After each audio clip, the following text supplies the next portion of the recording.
I can assure you that what you will observe is a vast wasteland.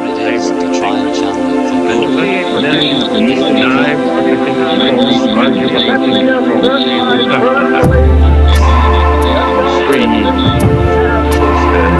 uncorrupted communication.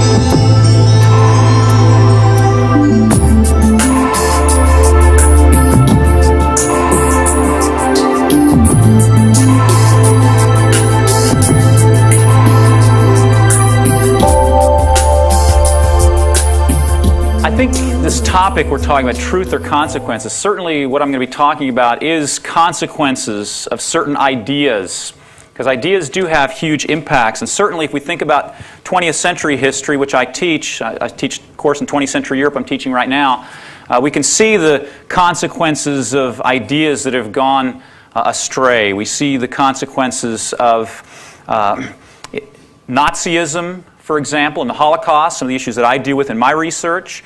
But we also see Stalinism, Marxism, the impact of that's had on the world. So I think it's worth thinking about some of these issues and to realize that these really are serious matters that affect people's lives and affect people's deaths. I have entitled my talk From Darwin to Hitler, which is the title of my book, but I've also given it an alternate title, which is Does Darwinism Devalue Human Life? And this is going to be one of the key issues I'm going to talk about. And I admit that the title of my presentation, which is also the title of my book, is controversial, and I hope it will stir up some healthy controversy. However, I also need to clear up some possible misunderstandings from the very start. First, nowhere do I argue that Darwinism leads inevitably to Hitler, that there's a logical necessity there, or to the Holocaust.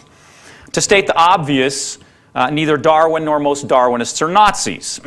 Okay, so we need to clear that away from the very start. In fact, in my book, I don't even really discuss, I don't even really make a philosophical argument. I make a historical argument about looking at how Darwinists themselves applied the ideas of Darwinism. So this isn't my philosophical spin on what Darwinism should imply or might imply or even must imply. Rather, I'm saying this is how Darwinists looked at Darwinism and its implications for human life and human death. I actually state in the very introduction that the readers themselves need to try to think about what the logic is of these Darwinian thinkers. Now, I happen to think there is a certain kind of logic to it, but whether one agrees or disagrees with that viewpoint, and whether one agrees or disagrees with these Darwinists who I'm going to talk about who did devalue human life, the historical impact of their ideas on Western culture has been immense. And that's what I want to focus on today. Actually, though, I'm also in this presentation going to go a little bit beyond the material in my book by going on and talking about some of the contemporary Darwinist thinkers who are likewise making some of the same kinds of moves that the people I investigated did. Most of my work was in the late 19th, early 20th century Germany. But there are also contemporary American and British and German thinkers today that are saying similar kinds of things. And so I'm going to try to make explicit how these things do relate to contemporary debates on bioethics. A second point that I want to make before I get going is that when I began my research, I didn't begin trying to link Darwin with Hitler. I did my dissertation on the impact of Darwinism on German socialists in the late 19th and early 20th centuries. And as I was doing that, I became interested in evolutionary ethics because I noticed that a lot of these German thinkers were writing about ethics and trying to set up and trying to promote some kind of evolutionary ethic. When I first started this research, I wasn't even thinking about Hitler. In fact, and I was a little wary of that because there's a book by a scholar named Daniel Gassman who's not taken very seriously by most historians, who does try to draw a very direct line from Ernst Haeckel, who was the leading German Darwinist, to Hitler. And he does it in ways that don't really make a lot of sense. And I agree with a lot of the criticisms that have been leveled at him. So I was a little wary of making that kind of connection. Nonetheless, I obviously did make the connection, ultimately. And I believe it was a case of being driven there by the empirical data that turned up time and again and brought me to the point where I made the connections, but I think in a much more subtle and more truthful way, perhaps, than Daniel Gassman had. There were two reasons that I made this sort of unexpected turn in my research. First of all, as I began studying evolutionary ethics in late 19th century Germany, I started finding out that German eugenicists were in the forefront of talking about evolutionary ethics. And I hadn't realized that until getting underway with my research somewhat. And so I better say just a little bit about eugenics, because that's one of the themes in my book. And it has a big bearing then on what I'm going to have to say here. Francis Galton, here's a biography of him, is considered the founding father of eugenics. Eugenics was a movement that was very prominent in the late 19th and early 20th centuries to try to improve human heredity. Galton got that idea, by the way, in part from reading Darwin's Origin of Species, by his own admission. Darwin was his cousin, and he imbibed Darwinian ideas. And in fact, all of the German eugenicists likewise argued very strongly that their ideology was based upon Darwinism. In fact, there was a fear among many of these eugenicists in the late 19th and early 20th centuries that because modern culture, especially modern medicine, was undermining natural selection by allowing the, quote, unfit to survive and reproduce, that this was producing something of a problem. And so the way to get around the problem of the deterioration or degeneration, as the term was used quite often in the late 19th, early 20th century, the way to get around that problem of degeneration was to use artificial selection. And so this is then what eugenics was all about, trying to use some way of artificially selecting humans to produce, to get away from degeneration, and hopefully also to then improve the human species and to direct human evolution. So this is one reason then, the issue of eugenics, that began driving me in the direction of my research. The second issue was in 1995 I offered a seminar called Darwinism, Religion, and Society. And in that seminar we discussed a book by James Rachels. And that book was called Created from Animals: The Moral Implications of Evolution. As we began discussing this book in the seminar, two very bright students in that seminar said that they believed that Darwinism proved moral relativism. Well, that caught my attention, and so I decided to give them a sort of concrete example to see how far they were willing to drive that. And I said, so, okay, what about Hitler? What about Hitler? Was he evil? Was he, what would you say about him? And without batting an eye, they said, correct. He was neither good nor evil. They wanted to drive the moral relativism as far as it would go. I was rather horrified by that, of course. So that got me thinking in certain ways about Darwinism and moral relativism. Then the second thing about Rachel's book is that Rachel's whole argument is that Darwinism undermines the Judeo-Christian concept of the sanctity of human life. And so that got me thinking about some of these German Darwinists that I'd read about, who had, some of them had similar kinds of ideas. And for example, one of them that I already knew about at this point was Ernst Haeckel, who was the leading Darwinist in Germany in the late 19th century and on into the early 20th century. And Haeckel had, already in 1870, proposed infanticide for those with congenital illnesses, especially mental illnesses.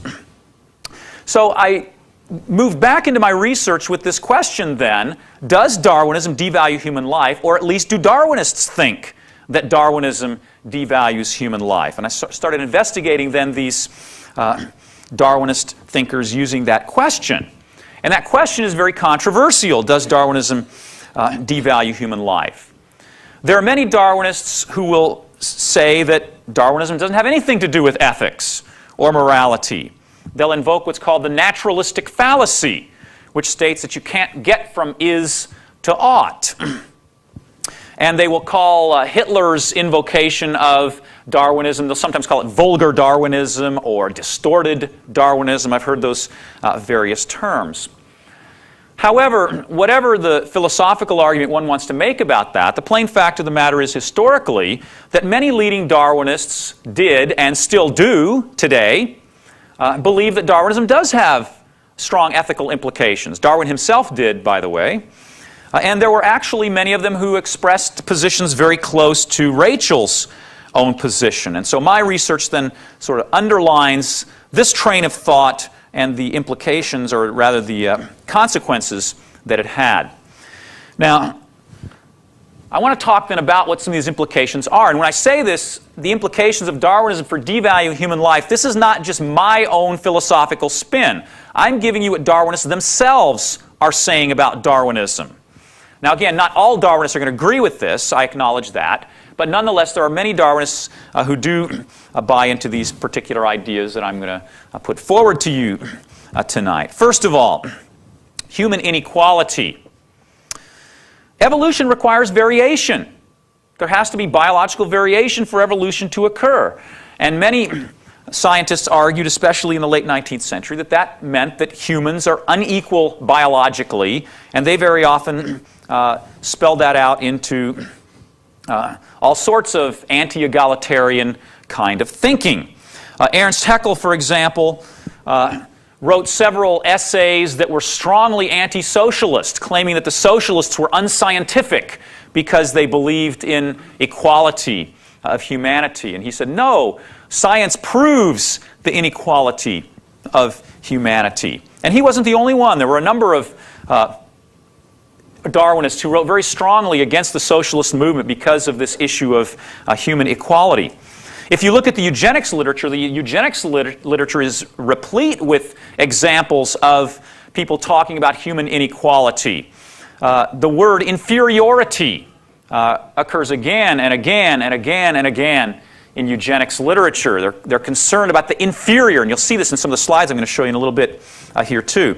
Just to give you one concrete example, Hugo Ribert, who was a medical professor, I believe it was at the University of Bonn, wrote in one of his books on eugenics, quote, and this is, again, a fairly similar statement to many other eugenicists, too. This is not just sort of off-the-wall, fringe stuff. This is mainstream medical professor eugenics ideology. He said, "The care for individuals who from birth onwards are useless alike, mentally and physically, who for themselves and their fellow creatures are a burden merely, persons of negative value, is a function altogether useless to humanity, and indeed positively injurious." I mean, he used some pretty strong language there to make clear, words, they're a burden, they're negative value, useless to humanity, and injurious. Those were common ideas at the time about those who had hereditary illnesses, especially mental illnesses. Now, there were two ways that this inequality could work, and it did work this way, in fact, in the Darwinian scene in the 19th and early 20th centuries. First of all, within society. Okay, here I have a picture that comes from a book by a prominent psychiatrist in Germany in his 1903 book about criminal anthropology, where he shows the allegedly ape-like features of an Italian criminal. This is based on Cesare Lombroso's ideas. Lombroso was an Italian psychiatrist who founded what's called criminal anthropology, and he believed that criminals were a throwback, an evolutionary throwback, and thus he thought they would have physical features that were more like apes. And so the sloping forehead, the nose, that was considered ape-like characteristics that these criminals allegedly had. And there were also other Darwinists talking the same thing about mental illnesses, talking about how people who had mental illnesses were evolutionary throwbacks to ape ancestors and simply didn't have some of these human capacities because they were re-emerging their ape things. So here we see then within society there's this inequality, and especially it had to do with the mentally ill and criminals. And by the way, psychiatrists were on the forefront of the eugenics movement. They were really one of the driving forces in the eugenics movement. But not only would it apply within society, it also applied across societies, especially dealing with race. We were just discussing over dinner here about Darwin's own ideas, and Darwin did himself believe in the inequality of races. However, Ernst Haeckel, the leading Darwinist in Germany, was even more radically inegalitarian in his racial scheme. here is a frontispiece to his very popular book, Natürliche Schöpfungsgeschichte, which means Natural History of Creation. And in that, he has 12 pictures here. And you notice the top one here is Indo-European. And then we have Asians, Mongol race, they called it at the time. Going down here to number 6, which is an African, a black African. And then notice number 7, then you start the primates. These first 6 pictures here are of human races. These next ones are primate species. And the caption to this particular illustration claimed that the distance between the highest human, that's number 1 here, and the lowest human, number 6 here, is higher, or bigger rather, than the distinction or difference between the lowest human and the highest primate. And notice how similar those are in facial features and such. The idea is here, these are real close, and these are further apart. You have actually 6 steps to get to here, and then just 1 step to the primate there. And he actually wrote that in the caption. In fact, Haeckel at one point claimed that the difference mentally between the lowest human and the highest human was greater than the distance between the lowest human and even a dog or an elephant. Haeckel also divided the human races into 12 species. Not only that, but he divided those 12 species into 4 distinct genera. So that's how inegalitarian he was in his racial scheme. And this is not totally unusual. Haeckel was extremely influential, for one thing, and won a lot of people over to his ideas. But there were many Darwinists preaching similarly this racial inegalitarianism. And here's an illustration to show that this hit the popular front as well. Here's a popular magazine in Germany with some German, this is during World War I, 1916. Here's some German soldiers, and they have captured a black African troop. The French used black Africans on the Western Front. And so here they've captured a black African troop, and they says, "Man, you're bringing him to Hagenbeck, aren't you?" Hagenbeck was very famous in Germany for his zoo collections that he made in many parts of Germany. He said, "Man, you're bringing him to Hagenbeck, aren't you? He can't catch better gorillas in Africa than we can on the Western Front." And so again, we see the dehumanizing aspect here of this inegalitarianism as it's being practiced. And it's being practiced both relating to the races, but also toward individuals within a particular society. Okay? Second point, in addition to human inequality, we have moral relativism undermining human rights. And this is a prominent theme in many Darwinian thinkers in the late 19th and early 20th centuries. Darwin himself admitted that this was a consequence of his own views. In his autobiography, he wrote that one, quote, "can have for his rule of life, as far as I can see, only to follow those impulses and instincts which are the strongest or which seem to him the best ones." Now, to be sure, Darwin, with his Victorian optimism, believed that the best and strongest instincts would be social instincts, as he called them, which would lead to the golden rule. He thought that morality was built into the human species, biologically, instinctually, and so he had optimism that this would lead to altruistic kind of behavior. But what if it didn't? What if someone had different instincts? He basically didn't have any leverage morally to tell them that, that was good or that was bad. It's just follow the instincts which are strongest and seem the best ones. This was not an uncommon idea once again. A famous philosopher at the University of Vienna named Friedrich Jodl, who edited the International Journal of Ethics, a very prominent journal in his field. He's an internationally renowned ethicist. Likewise argued in an essay that because of Darwinism, morality was relative and changed over time, and therefore argued we needed to reform morality, and argued we needed social reform as a result of that. There are quite a number of thinkers, in fact, who argued against universal human rights based on Darwinian ideology. Okay, that's my second point. My third point is the animal ancestry of humans was another key issue that was going to have big ethical implications relating to human life. Darwin argued that the difference between humans and their primate ancestors was a matter of degree, not of kind. It was, to use his words, he said it's a quantitative difference, not a qualitative difference. So this blurs the distinction then between humans and animals. And so you have here a picture that's in one of Ernst Haeckel's books. Again, Haeckel plays a pretty prominent role in my study since he was the leading Darwinist in Germany and wrote a lot of best-selling works. In his 1911 edition of the same work that I pulled that frontispiece out of earlier, he has a piece here that shows an alleged missing link, of humans. So you see the sort of facial features there looking sort of half primate, half human there.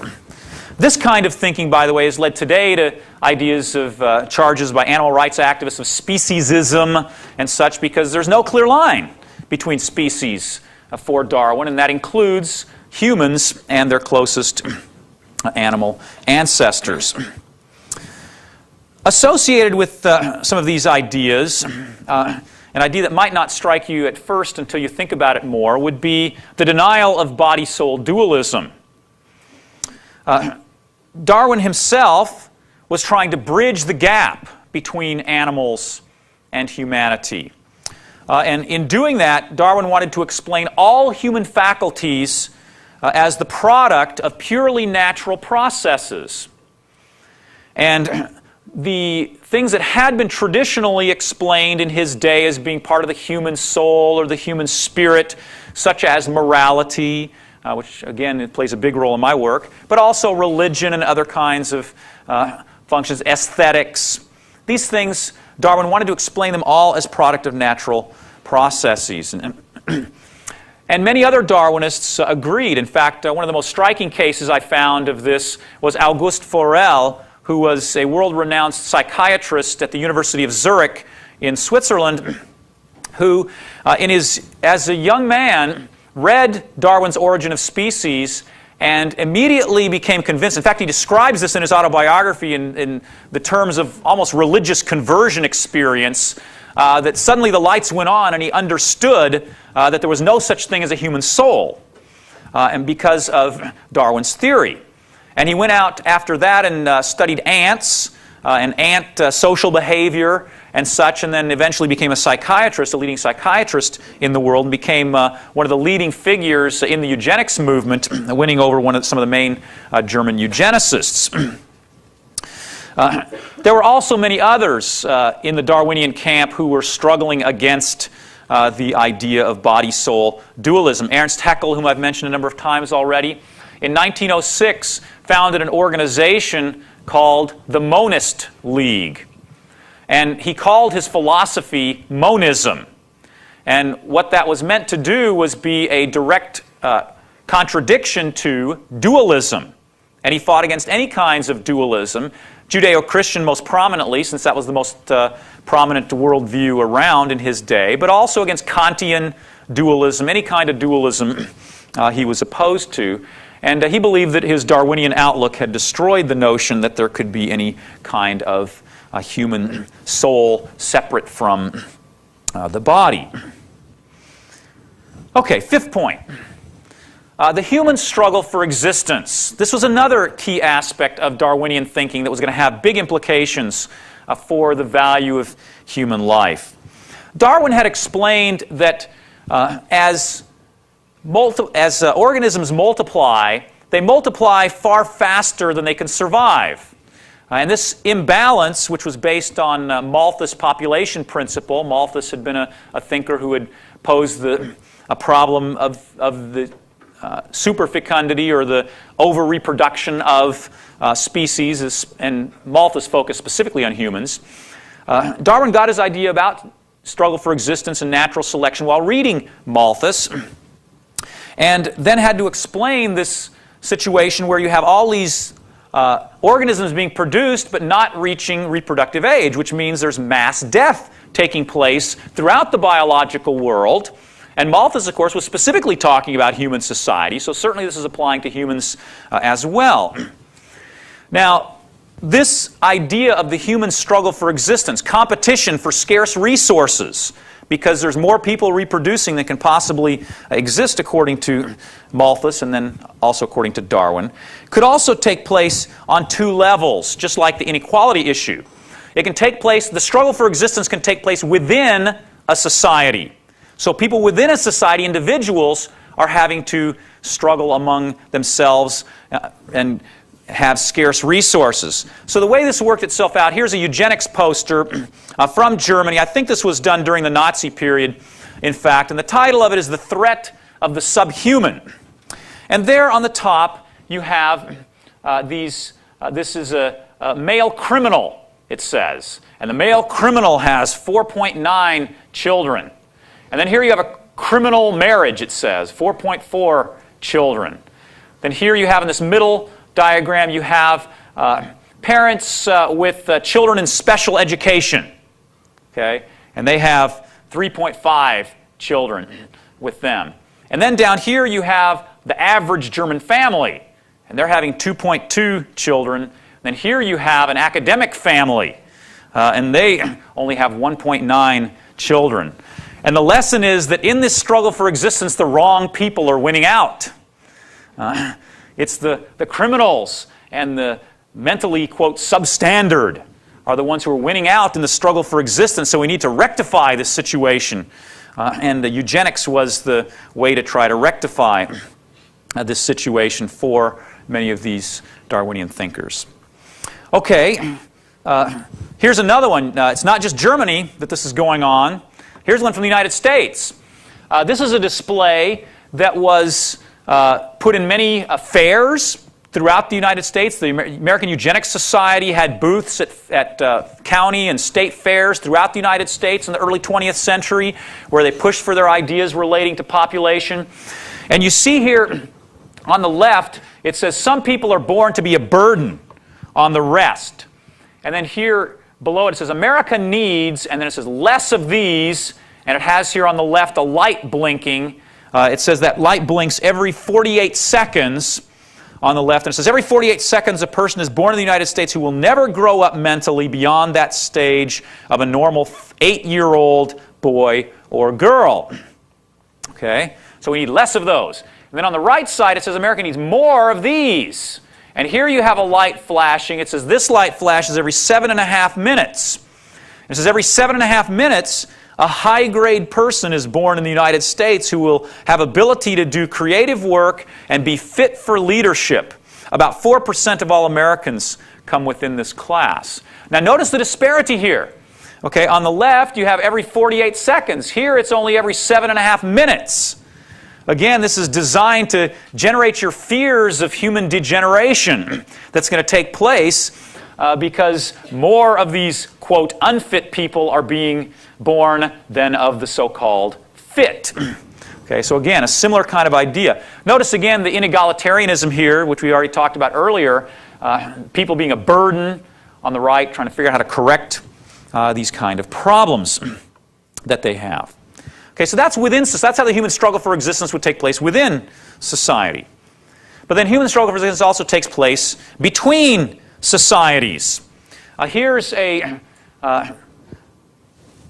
diagram from a book by a man named Friedrich Helwald, who was a prominent German ethnologist who wrote a book called The History of Culture. This is from the 4th edition in 1896. His first edition was in the 1870s. And he was highly regarded by his colleagues, but his whole account of the history of culture is an attempt to try to show how the Darwinian struggle for existence applies to human history. And this he gives as one example, and he says in the text that this is an example of the human struggle for existence. The Spaniards up here are letting their dogs loose on the American Indians, and Helwald says this is just a natural process that takes place. It's just part of the human struggle for existence. And so, thus, justifies this kind of scene as he depicts it here. Now, Helwald was not the only one to put forward ideas similar to this. In fact, Darwin himself put forward ideas about racial extermination. Darwin wrote to a colleague saying that, quote, the more civilized so-called Caucasian races have beaten the Turkish hollow in the struggle for existence.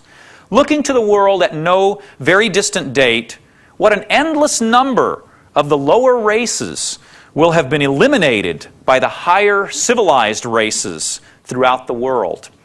He also said in The Descent of Man, so in a published work, quote, "At some future period, not very distant as measured by centuries, the civilized races of man will almost certainly exterminate and replace throughout the world the savage races."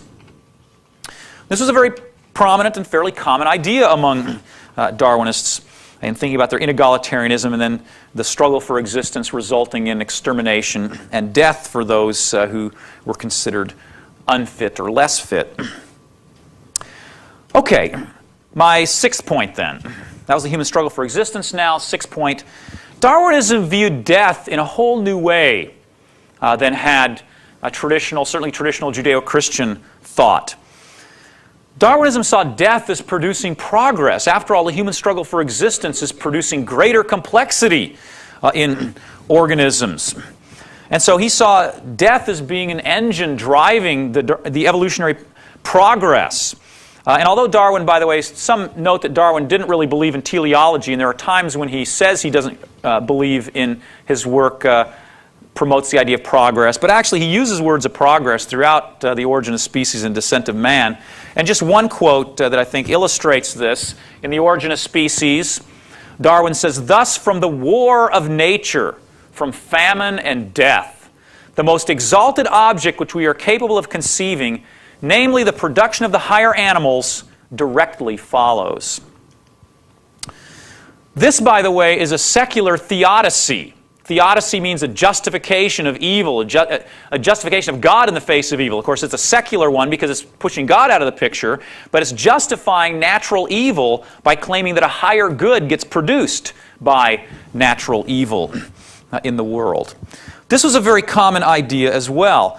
Friedrich Helwald, who I just showed you the slide on with his History of Culture, said in that History of Culture that humans, quote, the fitter humans rather, quote, "stride across the corpses of the vanquished. That is natural law." Okay, so here we have a scientific justification for the death of the vanquished in this human struggle for existence. Now, this took place not only in terms of racial extermination, which I've just talked a little bit about, but it also took place on other levels. There were quite a number of Darwinian thinkers in the late 19th and early 20th century who used Darwinian thinking to justify abortion, to justify infanticide. I already mentioned Ernst Haeckel there, and also euthanasia. And in these two books that came out fairly recently, the first one on the top there by Ian Dalbiggen, he's at the University of Prince Edward Island, his book A Merciful End, The Euthanasia Movement in Modern America. And then also Nick Kemp, Merciful Release, The History of the British Euthanasia Movement. I should say, too, that these two guys ideologically are poles apart. Dalbiggen's a little skeptical toward euthanasia, whereas Kemp is very supportive of euthanasia. Both of them admit that Darwinism was a key point in the conversion of people toward euthanasia, and that leaders in the early euthanasia movement in America and in Britain were very influenced by Darwinian thinking. Dalbiggen said this, quote, "The most pivotal turning point in early history of the euthanasia movement was the coming of Darwinism to America." He said that was the most important point ideologically in winning people over to euthanasia. Nick Kemp largely agrees with that assessment, saying, quote, "While we should be wary of depicting Darwin as the man responsible for ushering in a secular age, we should be similarly cautious of underestimating the importance of evolutionary thought in relation to the questioning of the sanctity of human life." So again, admitting that this is an extremely important part in stripping away the sanctity of human life was the Darwinian theory and subsequent worldviews that were being built upon it. Now, I think the importance of this perhaps goes without saying in many ways. In my own work, I've looked at how this has led into Nazi ideology. And in fact, as I told you at the beginning, I wasn't really even thinking about Hitler when I began my study. It's only as I began studying some of these eugenicists and what they had to say about the value of human life that I even began to think about Hitler and to realize that, yeah, what Hitler was saying is very close to what some of these other people have been saying that I've been studying here. So here, just to give you one quote, is, "There is a place in humanity for murder, that is to say, by killing the unfit." Sounds a lot like Nazi ideology. Next one. "Chloroform unfit children. Show them the same mercy that is shown beasts that are no longer fit to live." That sounds a lot like Nazi ideology, but these guys weren't Nazis that wrote this. The top quotation is from Havelock Ellis, who was a prominent physician and sex reformer, a progressive in early 20th century Britain, and wrote quite widely on sex reform at the time. And eugenics, by the way, was an ideology that was not the province of the right wing, as sometimes it's been caricatured. Eugenics ideology was very, and scholars acknowledge this pretty much across the board, was very popular with the left as well, and progressives. In fact, the very earliest eugenicists were themselves progressives. Some of them called themselves socialists even, or at least were sympathetic with socialism. But not with the, I should say, not with Marxism, because they weren't egalitarian. This second one here about chloroform the unfit children, this comes from Clarence Darrow, the American who was the defense attorney at the famous Scopes trial relating to Darwinism. He was defending Darwinism at the Scopes trial there. And he was also then a prominent supporter of infanticide and euthanasia based on his Darwinian thinking. And again, notice the word unfit is in both of those quotations as well, showing the connections there with the Darwinian kind of thinking. Now, I think what this has to do with Hitler is probably fairly obvious. I don't need to spend a lot of time on it. If you want to read more about it, the last chapter of my book talks about Hitler and his ideas. In fact, the last chapter is called Hitler's Ethic, which is not an oxymoron, by the way. A lot of people think that that's sort of contradictory, Hitler's ethic. In fact, I actually gave a talk one time at a university where I laid out the table of contents for my book. And the last chapter on Hitler's ethic, one of the persons in the audience in question and answer time quipped and said, "Well, I guess that last chapter is going to be kind of thin, huh?" And I said, "Oh, on the contrary, I think Hitler did have some very coherent, albeit pernicious, moral views." And in fact, very interestingly, the very day that I sent my manuscript off to my publisher, the very final manuscript last July, I received an email from someone telling me about a work by Claudia Kuntz at Duke University with Harvard University Press that just came out called The Nazi Conscience. And her work, in fact, corroborates a lot of what I say about Hitler and his particular views, at least that he has a coherent ethic. She doesn't argue for the Darwinian angle, however. She doesn't really talk about the antecedents at all. So my work actually fits together kind of nicely with hers, in fact. But I think what it has to do with Nazis is pretty obvious. But here's a Nazi poster to sort of make a little more explicit here what we're talking about.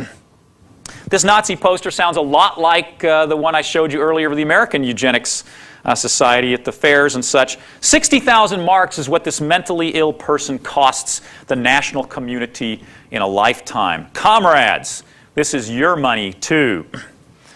And once the Nazis came to power in July 1933, just 6 months after they came to power, they passed a law of compulsory sterilization for those who were considered mentally or physically handicapped, especially those who were institutionalized. And they carried this program on extremely vigorously, sterilizing several 100,000. In fact, they sterilized half the population. 0.5% of the population of Germany was compulsorily sterilized in their sterilization program. Then when World War II broke out, they began a so-called euthanasia program. Now, but this was not voluntary euthanasia. This was the murder of the mentally and physically handicapped who were institutionalized, which began in October 1939 and was carried out in 6 killing centers located throughout Germany, in which they killed about 70,000 mentally and physically, mostly mentally, but also some physically handicapped people. And this is considered by many scholars the first step of the Holocaust. In fact, there's a book called The Origins of the Nazi Holocaust by Henry Friedlander, in which he argues that the euthanasia campaign was the opening salvo in the Nazi Holocaust. There was a close connection between these eugenics ideas and his racial ideas. The inequality was simply on a different level there. But you might ask then, okay, these ideas were around in the late 19th, early 20th century. We see that Hitler bought into ideas about social Darwinism and such, but didn't the demise of Nazism bring about a death or deal a death blow to eugenics ideology, to ideas about racial extermination, Darwinian racism, and such? Yes, in many ways it did. The word eugenics itself came into disrepute after the Nazi period, partly because of what the Nazis did. That wasn't the only factor, but it was one important one. But nonetheless, Darwinian devaluing of human life continued to occur simply in different kinds of ways. And now I want to jump just a little bit and move on to the contemporary scene to show you that this is not just something that was taking place back 50 to 100 years ago, but it's something that's still an issue today. First of all, oops, wrong one. Here we go. Peter Singer. Peter Singer is a very prominent philosopher. He's at Princeton University now. He's from Australia. And interestingly, his parents fled the Nazi Holocaust. But he's been accused very often of having Nazi kind of ideas because of his devaluing of human life. Now notice on the left book there, the Darwinian left, I was trying to bring up something here to illustrate that Singer is very committed to Darwinian ideology, and he believes that the left or the progressives need to incorporate Darwinian thinking into their political ideologies, and that's what that book is about. But then on the right, you see his book, Rethinking Life and Death, and this is more of what Singer is actually known for. Singer is known for his bioethics, and particularly his stance favoring voluntary euthanasia, as well as infanticide for infants who have mental and physical handicaps of various sort. Now, Singer does draw a very direct correlation between Darwinism and the sanctity of human life, or I should say the undermining of the sanctity of human life. Singer claims in one of his essays, it's not in either of these books actually, it's in a different book, but he argues that Darwinism, quote, gave what ought to have been its final blow, quote closed, to the sanctity of life ethic. So he says Darwinism should have destroyed Judeo-Christian idea of the sanctity of human life. Now he admits that it hasn't. Judeo-Christian sanctity of human life ethic is still persisting, but he wants to give it the death blow now through his philosophy. Singer not only promotes infanticide and voluntary euthanasia, he's also very strongly into animal rights, which is also part of the issue of speciesism that I mentioned earlier. The blurring of the distinctions between the human species and other animals fits right in to that. Now, Singer's not alone. There are many other thinkers also who are promoting, Singer's, I should say, is one of the more radical of them, but there are also many other thinkers that are promoting similar kinds of ideas about Darwinism and its connections to the devaluing of human life. This one by Daniel Dennett, who's a prominent materialist philosopher in the United States. His book, Darwin's Dangerous Idea, Evolution and the Meanings of Life. In that book, he argues that Darwinism acts like a universal acid, dissolving all other ideologies, all other ideas, especially religion, and also ethical ideas, though. And he does spend a good deal of time talking about ethics in that book, although there are a lot of other issues that he raises as well. In his talking about ethics, he does briefly discuss the issue of the value of human life. It's not a major theme in the book, but it does get discussed. And he says that there are, quote, gradations of value in the ending of human lives. Well, if there are gradations of value in ending of human lives, this also implies, at least to me, that there are gradations of value of human life. And in fact, he goes on to say in thinking about sort of concrete steps here, he goes on to ask, which is worse, taking heroic measures to keep alive a severely deformed infant, or taking the equally heroic, if unsung, step of seeing to it that such an infant dies as quickly and painlessly as possible? Okay, so again, here is a not very veiled promotion of infanticide for children that have some kind of deformity of sorts. So again, we have a similar kind of idea percolating here in Daniel Dennett's book. And so apparently Darwin's dangerous idea is especially dangerous to the mentally and physically handicapped. And that universal acid apparently eats away at them most. Okay, let me stop there for a second. Okay, another key figure today is Richard Dawkins. He's probably one of the most famous Darwinists in the world today at Oxford University.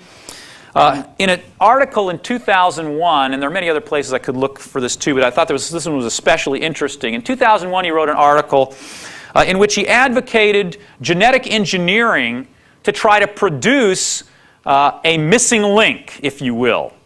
He wanted to try to produce something as close to an Australopithecine as possible to get back. He even called her a Lucy. Okay, so he wants to get back to a missing link. Now, why would he want to do that? And in fact, he even says he sort of thinks that maybe he would feel sorry for such an individual, such an organism. I don't know what he would call it, sort of half human, half animal, I suppose. He said he would sort of feel sorry for him because it would probably be put in shows and such and be shown off. But he said he nonetheless thinks it would be a great idea to do it because he says he thinks that it would help destroy our speciesist illusion. And the speciesist illusion is the idea that there is a significant distinction and difference between humans and other animals. And so he says if we could bring on this missing link, if we could produce it genetically, figure out genetically what that must have been, try to track that back, produce it through genetic engineering, then we can show the fallacy of any kind of sanctity of human life. In that same essay, I should remark also that Dawkins also expressed the desire that if he ever got, quote, past it, that he would be euthanized. And some people probably think Dawkins is already past it. But fortunately, I hope at least that most of those also believe in the sanctity of human life, and so they won't help him out in his request. Well, there are many others, and I could go on and on here, but maybe just suffice it for one more example, contemporary example, and that's James Watson. Again, he's the most famous geneticist around today. He co-discovered the helix model of DNA back in 1953 with Crick. He then became head of the Human Genome Project when it was started in the early 90s, 89 to 90. And has had a huge impact on the field of genetics. He builds his worldview very forthrightly on Darwinian naturalism. I don't know if any of you saw Watson in the PBS special on genetics that was out like in January, I think, but he talks quite extensively about Darwinism and the way that it undermines the idea of design and such. He makes, in fact, quite a number of startling statements in that. Watson has never learned to mind his mouth, has never been known for his tact. He's created a lot of enemies that way, too. But Watson proposes a new eugenics. He doesn't use that word very often. The word eugenics is still a little bit too much disrepute. A lot of times people say new genetics instead of eugenics. But actually, the word eugenics is actually getting a little bit of a comeback in the last few years. And people are beginning to be less abashed about using the term eugenics in contemporary discourse. And he very forthrightly argues for human inequality and biological inequality in that PBS special that focuses on him and his ideas about new eugenics. And they're talking about different aspects of human genetic engineering and such to try to get rid of. And by the way, there's a really interesting clip, by the way, in that PBS special where Watson is talking about, he says, the lower 10% of people in elementary school. And he's talking about how they are inferior. He doesn't use the word inferior, but that's the point that he's making there. And he actually says, as he's going through that, talking about these 10% of people, he says, we need to find a way to get rid of, to help out these people who are in the lower 10%. And when I heard that, he sort of stumbles over it a little bit, and I actually had to replay that about 10 times to really listen to exactly what he said and how he said it. I mean, he really does say we need to get rid of, and then I forgot what the exact next two words are, but he sort of stumbles a little bit, and then he says, help out those who are in this lower 10%.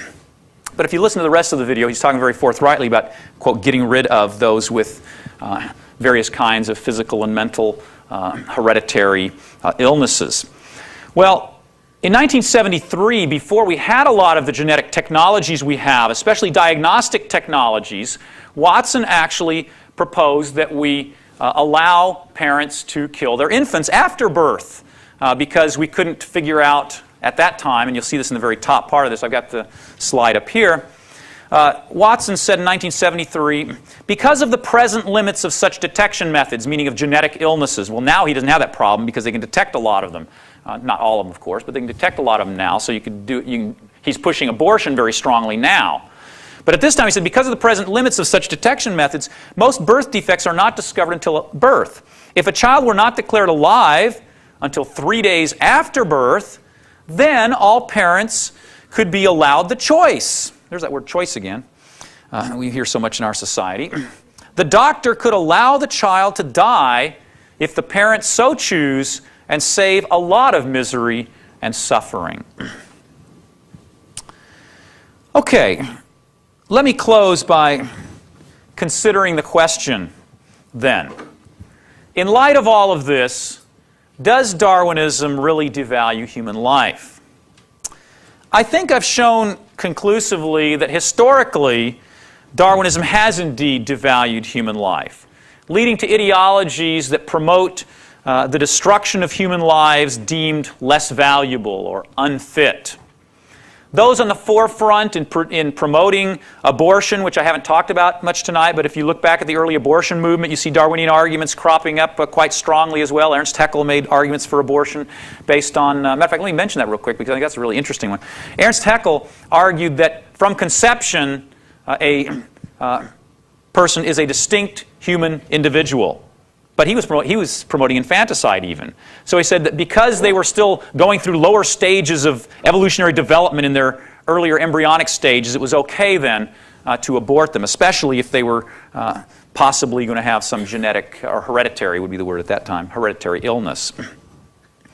But those in the forefront promoting abortion, infanticide, euthanasia, and racial extermination often overtly base their ideas on Darwinism. Also, as I've shown here, those favoring a Darwinian dismantling of the sanctity of life ethic do have a good deal of intellectual firepower, both then and today. And the idea is becoming rather widespread in our society, as well as other parts of Western culture. There are, of course, various religious and philosophical moves that someone could make to evade these conclusions, and some Darwinists have in the past, and some still do today, vigorously oppose these kinds of developments of devaluing human life. And for this we can be thankful. They construe them often as faulty extrapolations by overzealous Darwinian materialists, perhaps. However, it still does seem to me that there is some kind of inherent logic in the move that these Darwinists are making in undermining the sanctity of life ethic. And if you think about those 6 points that I raised, I think there is a certain kind of logic to that, whether one agrees with that move or not, that does make this a very alluring view. And so I really doubt that this kind of view of Darwinian devaluing human life is going to disappear as long as Darwinism is ascendant. Because Darwinism has such profound implications for our views of humans and what it means to be human, and human nature, life, and death, it seems to me implausible to maintain that Darwinism can be fully disentangled from ethics or religion. In fact, Stephen Jay Gould, who passed away recently but was one of the most prominent Darwinian biologists or paleontologists in the world, argued that Darwinism and science on the one hand and religion and ethics, on the other hand, are completely separate, totally divorced, having nothing to do with each other. He called this his view of the non-overlapping magisteria, so they don't overlap at all in any way. But even he failed to keep them apart when push came to shove and when he began writing. In his book, just to give one example, he has a book out called Wonderful Life, The Burgess Shale and the Nature of History. And in that work, Gould argues for the contingency of history. That is, chance events drive history. It's not programmed in. As a matter of fact, he specifically says that if you replayed the tape of life, humans probably wouldn't exist. The closing words of his book, however, show that he wasn't really able to keep things separate the way that he thought he could. Let me read to you just the very closing words to Wonderful Life. And so, if you wish to ask the question of the ages, why do humans exist? A major part of the answer, touching those aspects of the issue that science can treat at all, must be because Pikaia, which is a Burgess Shale chordate that he talks about in the book, because Pikaia survived the Burgess decimation. This response does not cite a single law of nature. It embodies no statement about predictable evolutionary pathways, no calculation of probabilities based on general rules of anatomy or ecology. He goes on, the survival of Pikaia was a contingency of just history. I do not think that any higher answer can be given, and I cannot imagine that any resolution could be more fascinating. We are the offspring of history and must establish our own paths in this most diverse and interesting of conceivable universes, one indifferent to our suffering, and therefore offering us maximal freedom to thrive or to fail in our chosen way. Now that is just dripping with religious and ethical content. And he's claiming that he's drawing it from science, from the contingency of history. In fact, the very title of his book that tells us the Burgess Shale and the nature of history should give us a clue that he is making a philosophical argument here that goes way beyond what science, at least his version of science, just tell me the facts, should be able to give us, especially given his own view that science and ethics don't overlap at all. Whatever one's stance on Darwinism, then, I think it's certainly safe to say that Darwinism has had a tremendous influence on ethical and moral ideas in the modern world. Specifically, it has contributed to the erosion of the sanctity of life ethic, and I'd close by saying that Darwinism really is a matter of life and death. Thank you.